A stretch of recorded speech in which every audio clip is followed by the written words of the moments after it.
Hey, what's up mga Karchi Vlogs? Ayan, tayo po yung magla-lunch na.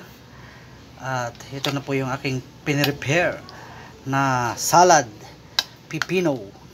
Ayan, nilagyan ko po yan ng sariwang ampalaya na piniga ko lang sa asin.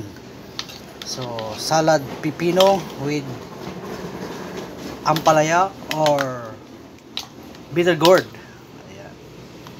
May sili, may sibuyas, ayan, suka, pamintang durog, asin,